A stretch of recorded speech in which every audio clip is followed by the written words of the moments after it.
Este video de física de tercer curso, tanto de bachillerato técnico como científico, desarrolla la capacidad, resuelve problemas que requieran de los principios de la termodinámica y en particular el tema que se desarrolla son los procesos termodinámicos, tanto isotérmicos, isobáricos como isocóricos.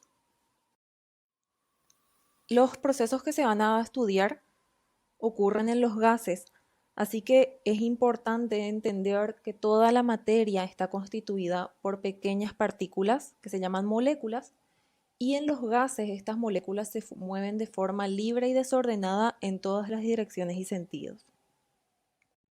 Para definir el estado de un gas se pueden medir distintas variables. Una de ellas es la temperatura, que depende más que nada de la velocidad a la que se estén moviendo las moléculas. En el sistema internacional se mide en Kelvin, hay otras formas de medir, por ejemplo los grados Celsius, pero siempre para todos los cálculos físicos se utilizan los Kelvin. También se puede definir el estado de un gas midiendo su volumen o en otras palabras el espacio que ocupa el gas. En el sistema internacional se mide en metros cúbicos y también se puede medir en litros, mililitros, centímetros cúbicos, decímetros cúbicos y otras unidades. Y por último vamos a utilizar la presión, que depende más que nada de los choques que se producen entre las moléculas. En el sistema internacional se mide en pascales y otras formas de medir son las atmósferas y los milímetros de mercurio. Cuando cambia una de estas variables, se provocan cambios también por lo menos en una de las otras variables. Y de acuerdo a cuáles sean las características que estén variando, las transformaciones que se producen tienen un nombre u otro. Si la temperatura se mantiene constante, los procesos se llaman isotérmicos. Igual, iso significa igual y térmico temperatura. En ese caso se utiliza la ley de Boyle-Mariotte que dice, a temperatura constante la presión de un gas es inversamente proporcional a su volumen. Inversamente significa que si la presión aumenta, entonces el volumen va a disminuir y viceversa. La fórmula de la ley de Boyle-Mariotte es esta que tenemos aquí, presión inicial por volumen inicial igual a presión final por volumen final. En el caso de que el volumen se mantenga constante, nos guiamos por la ley de Guy-Lussac, que dice, a volumen constante, la presión es directamente proporcional a su temperatura absoluta. Directamente proporcional significa que si la presión aumenta, la temperatura también va a aumentar. Si uno de los dos disminuye, la otra variable también va a disminuir. Estos procesos se llaman isocóricos cuando el volumen no varía. Y la fórmula es la que tenemos acá, presión inicial dividido temperatura inicial igual a presión final dividido temperatura final. Por otro lado tenemos la ley de Charles, que se aplica a transformaciones isobáricas, es decir, cuando la presión no varía. En este caso, el volumen es directamente proporcional a la temperatura absoluta. Si el volumen aumenta, la temperatura también aumenta. Si la temperatura disminuye, el volumen también. La fórmula es la que tenemos acá. En la mayoría de los casos de la vida real, ninguna de las variables se mantiene constante. Entonces la ecuación que se utiliza es la ecuación general de los gases, que como se puede ver es una combinación de las tres leyes que se vieron anteriormente. Muy difícil es aplicar esta ecuación que tenemos arriba y más difícil aún es despejarla. Es por eso que también se puede presentar de esta manera. Son lo mismo, simplemente acá la temperatura inicial está dividiendo, pasa a multiplicar al otro miembro y la temperatura final que está dividiendo al miembro de la derecha pasa a multiplicar al miembro de la izquierda. Y nos queda esta ecuación. Presión inicial por volumen inicial por temperatura final igual a presión final por volumen final por temperatura inicial. Muy importante tener cuidado con los estados iniciales y los finales, no confundirlos. Por eso es que se indica siempre con un número 1 los estados iniciales, con un número 2 los estados finales. Algunas personas acostumbran a indicarlos con letras I y F. Ambas maneras son correctas.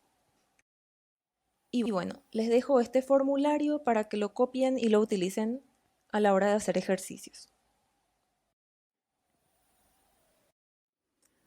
El primer ejemplo dice, una muestra de oxígeno ocupa 4,2 litros a 760 milímetros de mercurio. ¿Cuál será el volumen del oxígeno a 415 milímetros de mercurio si la temperatura permanece constante? Nuestros datos son que en el primer estado el oxígeno ocupaba 4,2 litros, este es el volumen, a 760 milímetros de mercurio.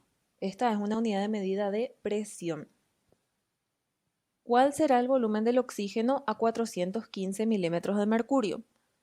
Entonces, en el estado final tenemos una presión que disminuyó a 415 milímetros y nuestra incógnita es el volumen. Además, sabemos que la temperatura permanece constante. Bueno, ya tenemos nuestros datos.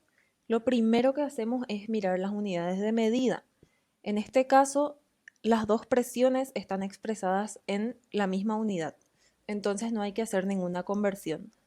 Pero siempre tienen que estar expresadas en la misma unidad. Si una estuviera en milímetros de mercurio y la otra en atmósferas o en pascales o en PSI o en cualquier otra unidad, hay que convertir para que las dos estén iguales. Bueno, seguimos, vemos que lo que queremos hallar es el volumen final. También tenemos que la temperatura es constante.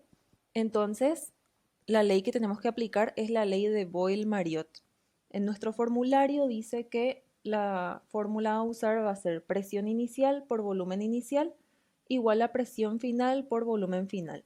Lo que queremos hallar es el volumen final, así que hay que despejar esta ecuación.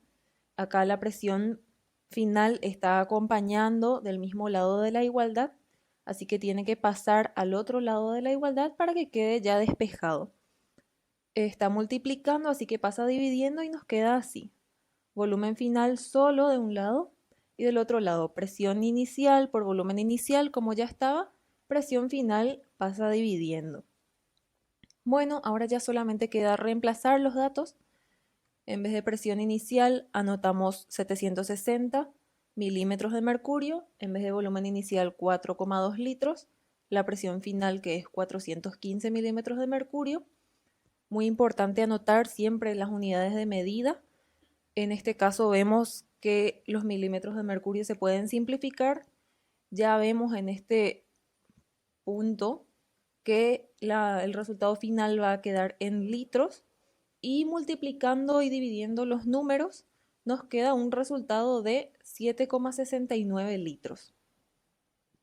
Recordamos que la ley de Boyle-Mariotte decía, si la temperatura permanece constante, la presión y el volumen son inversamente proporcionales. Acá la presión inicial era mayor que la final, entonces el volumen inicial tiene que ser menor que el final. Y efectivamente 4,2 es menor que 7,7, entonces está correcto. Vamos con el segundo ejemplo. Un gas está contenido en un recipiente que puede variar su volumen mediante una tapa deslizable o émbolo. Se encuentra inicialmente a 10 grados Celsius y 5 atmósferas, ocupando un volumen de 80 litros. Se procede a calentarlo hasta 90 grados Celsius, ocupando en esas condiciones un volumen de 120 litros. Determino la presión final del gas. Bueno, los datos que tenemos. El gas está contenido, vamos a hablar de su estado inicial, en un recipiente que puede variar su volumen. Ya sabemos que no vamos a usar la ley de Gay-Lussac. Se encuentra inicialmente a 10 grados Celsius la temperatura inicial, 5 atmósferas es la presión inicial, ocupando un volumen de 80 litros, es el volumen inicial. Luego se procede a calentarlo, lo que se viene son ya los datos del estado final, hasta 90 grados Celsius, que es nuestra temperatura final, ocupando en esas condiciones un volumen de 120 litros. Determino la presión final del gas. Esa es nuestra incógnita. Ya tenemos los datos, otra vez nos fijamos en las unidades de medida. En ambos casos las temperaturas están expresadas en grados Celsius, los volúmenes en litros, presión tenemos solamente una vez y ya podemos ver que el resultado final nos va a dar en atmósferas.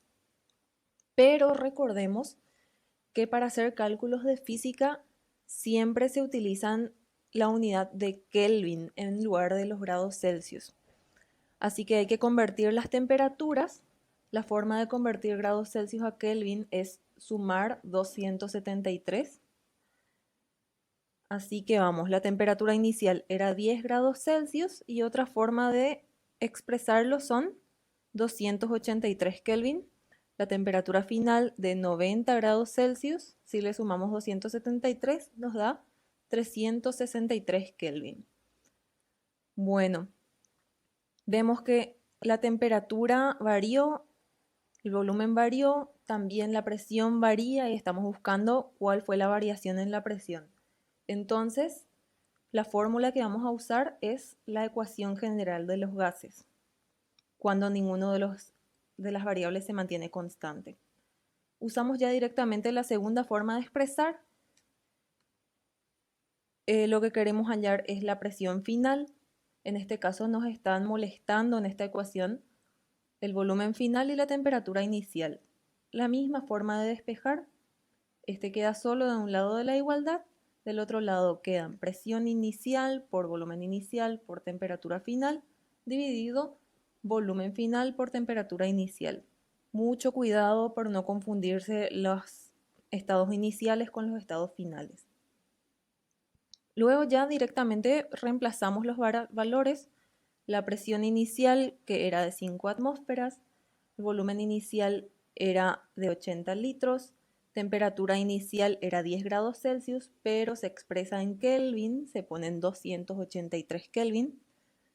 Volumen final, que es 120 litros, y temperatura final, otra vez en Kelvin, no equivocarse, 363 Kelvin. Anotando acá las unidades de medida, baja muchísimo la probabilidad de que nos equivoquemos. Si nos olvidamos de convertir, vamos a darnos cuenta mientras estamos reemplazando los valores. Bueno, acá se simplifican los litros con los litros, los Kelvin con los Kelvin. Ya vemos que el resultado final va a estar en atmósferas. Se multiplica 5 por 80 por 363 dividido 120 por 283 y nos queda una presión final de 4,3 atmósferas.